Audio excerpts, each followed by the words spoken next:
Hello and welcome back once again. We are continuing off with our how to paint series here for the Sanguinor. As you can see from last video, I kind of did a little bit of touch up. I really focused down on these parchments. I kind of did a little bit more with that base coat of gold. And then of course the wings also got another few coats on them. Not quite perfect yet, but they are kind of getting more to what we want. And I think today we're going to continue on with some of our finer detail work here. He has a bunch of these little kind of wing emblems and logos on him that I really want to focus on today.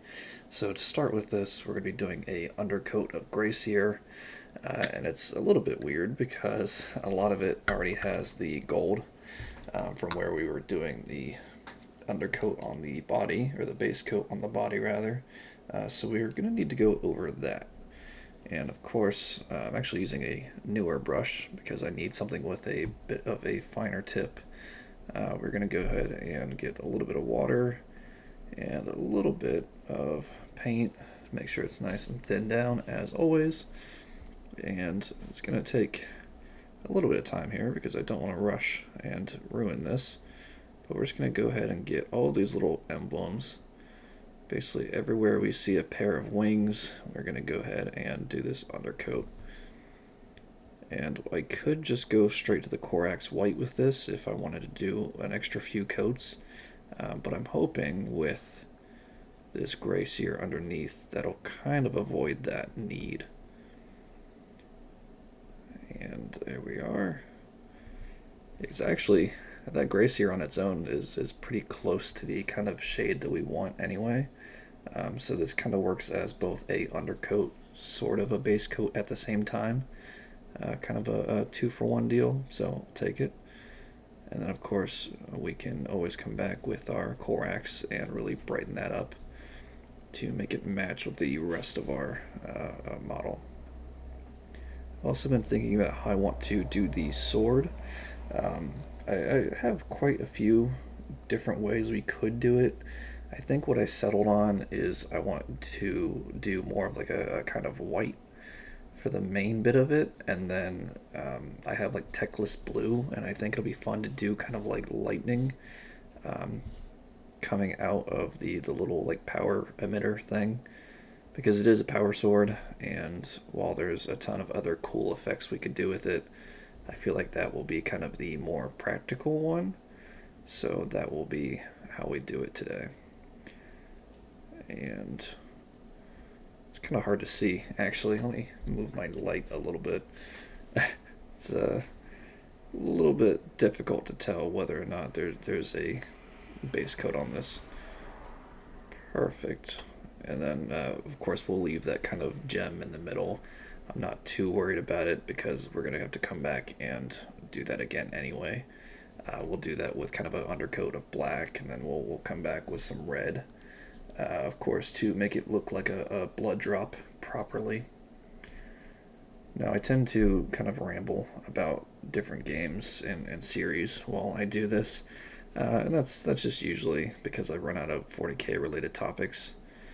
Even though there is a ton of lore, I don't really want to talk about like other chapters while I'm painting, like Blood Angels.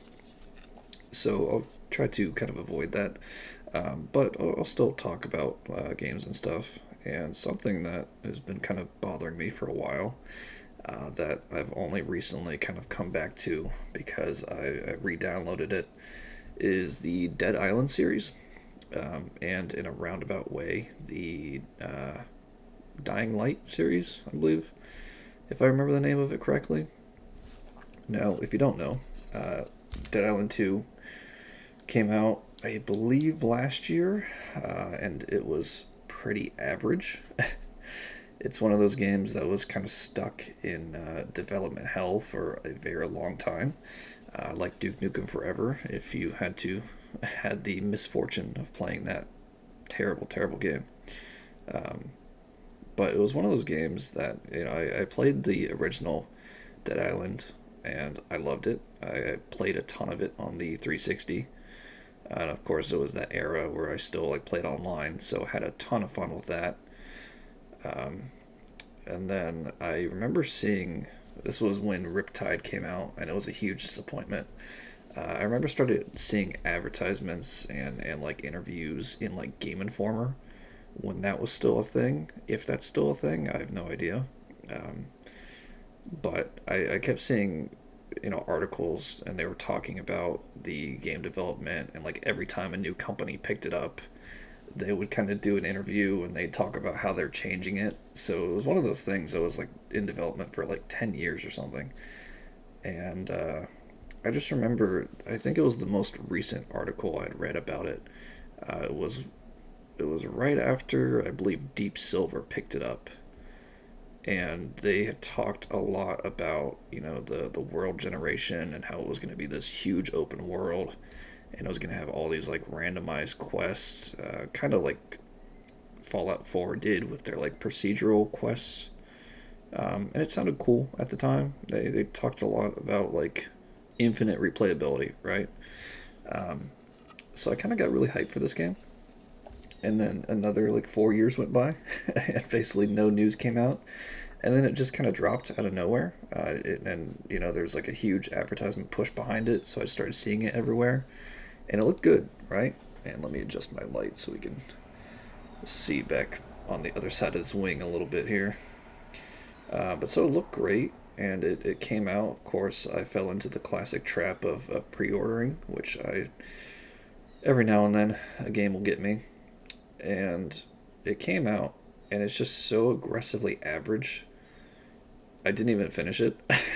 I got like 3/4 of the way through, and I just got so tired of it. It was just, it did not live up to any expectations whatsoever.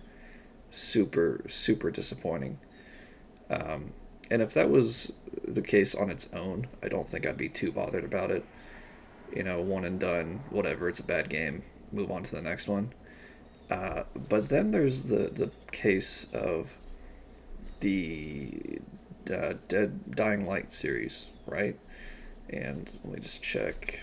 Yeah, there's some more wings on the back here. So the Dying Light series comes out. Dying Light, the first one, was kind of a spin-off of Dead Island, and I absolutely love the first Dying Light. I still think it's one of the best zombie games ever made. The parkour was peak. Combat was a lot of fun. The DLCs were great. Well, specifically the following DLC, I thought it was perfect. Um, and then Dying Light 2, right? Like there was a ton of hype behind that. I got really excited for it. Came out. I did the classic pre-order move, which I need to learn my lesson about that at some point. And it came out to be an aggressively average game again. I don't know what it is with that series and sequels, but good lord, I really, it's just kind of ruined my hopes for any kind of good zombie games. And it's been kind of a while since we had one. Of course, the Dead Rising remake came out, and that was good. Obviously, it's hard to mess up a near perfect game. um, I think there's a sequel coming out for that Left 4 Dead 2 clone that came out a few years ago, Back 4 Blood, which that's a whole nother can of worms. That game was just so aggressively boring, and it makes me really sad. Like, how do you mess up one of the, I wouldn't say it's the easiest formulas, but it's been done like so many times now. Just copy paste. That's it. That's all you need to do. And he has a little bit more on the sword there. That's annoying. And then we'll do this blade as well. It's going to get a nice undercoat here. Um, like, I don't know what it is about zombie games and developers, but please, just give me a good one. That's all I want. I've been so starved for a good zombie game recently, and it makes me really, really sad. And the paint's actually super, super thin, so we'll need to do another coat. Maybe. I might actually leave it. I might just do a coat on top of that. Maybe we'll get some like good shading. I don't know. But yeah, it's sad. I think the last good zombie game I played was World War Z, and even that was pretty average, which is funny because it was like game that came out before Space Marine 2, basically. Like, same engine. I believe it's the same developer and everything. And it's just a reskin. Like, if you played World War Z, you know what I'm talking about. But as soon as I got into Space Marine 2, I immediately was like, wow, this is very familiar. Not in a bad way, though. I did like World War Z. The swarm mechanics were great, and I'm really glad they brought that to the Terminids. Tyranids, sorry. But man, I just need a good zombie game. That's it. I'm so starved of quality games now. Um, and I bring up the the Dying Light and Dead Island series because I'm re-downloading Dead Island 2, and I don't know if I mentioned that already. I'm gonna give it another try though. I'm hoping that it's better. I don't think it will be. I don't think there's any significant changes to it since I've stopped playing like a few months ago. But here's hoping, I will give it a fair shake. I'll try it again. Start fresh with a new character, and here's hoping for the best. But I doubt it. And it does make me sad. And we've finished with our grace here now. We're actually going to switch up a little bit and go with some silver, just to kind of break up the monotony of working on all this white. It does get a little bit tedious. And I'm actually going to switch my brush back to something that's not so much of a fine point. Of course, we're doing Leadbelcher. If you see me do silver anytime, it's always going to be Leadbelcher. Until I get a new paint. I definitely need to go and order a bunch of paints. I did get Abaddon Black recently because I was dangerously low on that. But I need a bunch of other stuff. Of course, Retributor Armor, probably a Balthazar Gold, maybe some more texture paints for some bases, just all the standards.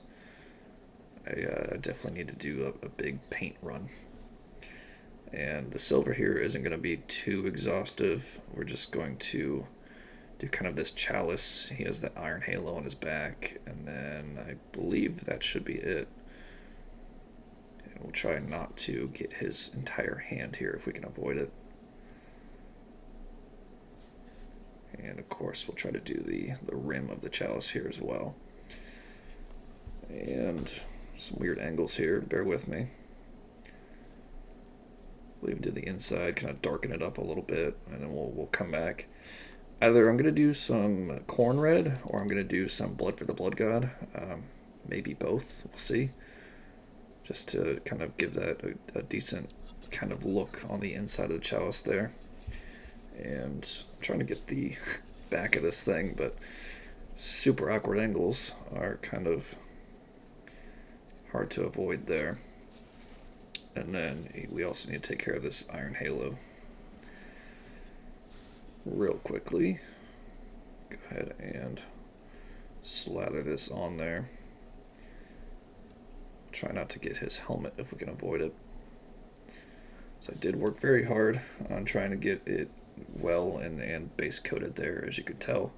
Still needs probably one more coat on him, honestly, just to kind of round him out. But overall, the Retributor Armor is looking pretty good. I am glad that we went with that.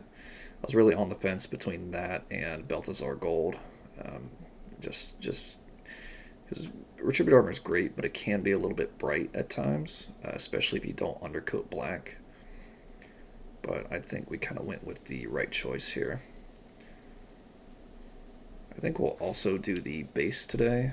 And then we'll clean up the white next time if we don't have time for it. But for our base, normally if I'm doing Dark Angels, I like to do kind of a sand texture. If I'm doing like Imperial Guard, I like to do like more of an earth or like a dirt texture. With our Blood Angels, I think we're going to go with a technical paint here. And we'll actually switch to that right now. So this is Martian Iron Earth. It's a very red paint. And I'm actually going to switch our... maybe. No, I think we'll keep the same brush. But I will go ahead and give this a nice shake because I haven't touched this in quite a while. And once again, Martian Iron Earth. There's a couple of texture paints that are pretty similar that look like this. I forget the name of the other one. It's like Martian crust or something. I don't know, but it's essentially like the exact same thing. And I'm just gonna kind of lather this on the base. I'm not gonna really worry about thinning it down too much. I kind of want a nice chunky texture here. Actually, you can see it's just a little bit of water mixed in from where I cleaned my brush off. We'll try to kind of overlap that. And I'd use a bigger brush for this, but I really don't want to get those parchments covered here if I can avoid it. And we'll layer this up a little bit. I'm not going to worry about going over the wet paint too much. I just want to kind of get decent coverage here while we can. And sneak our way around here. We'll even see if we can't get just a little bit in between those papers. Perfect. I think we'll also do a wash today on those parchments. I was going to kind of go through with some black and kind of like write in some like writing, but I think we'll kind of look how the wash looks first, and then if it's still kind of too bland, we'll come back and do that. But I'm hoping it looks fine without that, because that is a lot of work and it will be very tedious. So we'll see. We'll definitely see. And we'll spin this around. Go ahead and do the back real quick, and try to avoid the awkward angles if we can. And follow this all the way around. I am finishing up one of the Horus Heresy books. If you guys have seen my series, I talk about them all the time. I'm on book 16 right now. It's a collection of short stories, and I'm almost finished with it. I have like 50 pages to go. I've got to say, and I hold true to this, every time I read about any chapter, I suddenly start to fall in love with that chapter. At least all of the loyalist chapters. I don't really care much for the chaos guys. But man, even the short stories, like I know nothing about like salamanders or iron hands or iron warriors or any of those, Raven Guard, anything. But I'm reading this collection of short stories. I think it's book 16. I forget the title of it, but every single one of them is a different chapter, and it'll be like a maximum of like 50 pages. And one of them I just finished was like Raven Guard, and man, lo and behold, I read 50 pages of their lore, and suddenly I'm just invested. I want to go buy all of the Raven Guard models. I want a Corax model. I don't get it. I really don't get it. GW strikes again. They managed to get me with the rule of cool factor. I really, it's amazing to me, especially because every Black Library book has for the most part like a different author, especially the Horus Heresy. Like they're constantly changing them up, which it's 54 books, so it makes sense. But it's amazing to me that the quality and like just some people have different opinions and say that some of the books are bad. But I think they're all great in their own way. I think they're all well written. I think they all kind of really make you fall in love with each of the distinct chapters, even the ones that like maybe you're not interested in. They just do such a good job of kind of pulling you in and just making you care about each faction, and it's actually kind of amazing the effect that they give with that. And also, it really makes me sad specifically. Like if I'm on Reddit and I'm going through every now and then, people will be like, "Oh, what's the worst book in the series? What's the best book?" And every time they dog on, I believe it's Fallen Angels or Descent of Angels. It's the first Dark Angels book in the Heresy series, and it's one of my favorites. I really like the pre-Crusade Dark Angels. I really like the whole like story of Caliban, and people just kind of dunk on it a lot. And it does make me super, super sad, because here I was thinking it was a good book, and suddenly I have a swarm of people telling me it's not. So it is a little bit disheartening. We are going to switch to a shade, though. This is Reichland Flesh Shade, and this is going to be for all of our parchment. We're just going to lather this on. We don't want to pull it up. Pull, P-O-O-L, not P-U-L-L, obviously. So we're just going to brush real lightly here and kind of make sure we get a decent spread going as we go. And just real quick, and we'll even try to get some more on our brush here. It's so awkward trying to hold this thing, because now I don't want to hold the base because it's wet, so I'm just struggling here. And I'll actually try to slide all of that down, because I did put a little bit too much there at the top. It's a nice thing, and this will naturally kind of go into all of those little recesses. You can tell there's like a ton of little cracks in the parchment there, from where it's meant to be like old and torn and frayed. And this will naturally kind of fill all of those up and give us a pretty distinct look. And I just want to make sure we get the edges here as well. I know we're going over a little bit on time, but I'm not too bothered about it. I'd rather knock this out rather than have to do it all again in the next episode, because that does get a little bit tedious. As we do approach the end of our video, though, of course, I want to mention I have a Patreon. If you guys enjoy this channel and you want to see more videos, that is a great way to make it happen. Feel free to check that out. Link is in the description below. Of course, also, there's always subscribing and commenting and liking. All of those things help out in their own way. I don't know specifically how, but I'm sure it's all related. So feel free to do that as well if you enjoy this content. And hopefully I can continue bringing you guys videos for much longer days ahead. And I'll actually do the back of this in between videos. I won't make you sit here and watch it. But there is our progress so far. Next time we'll come back, we'll finish off these little parchments and the wings. We'll really work on that sword. That's going to be like a key point of what we want to focus on going ahead. And then we have all those little blood drops. And then honestly, we should be done. A good wash over all that gold, and I think we'll be locked in. So as always, if you enjoyed this, feel free to like, comment, subscribe, all that good stuff, and hopefully I'll see you guys next time.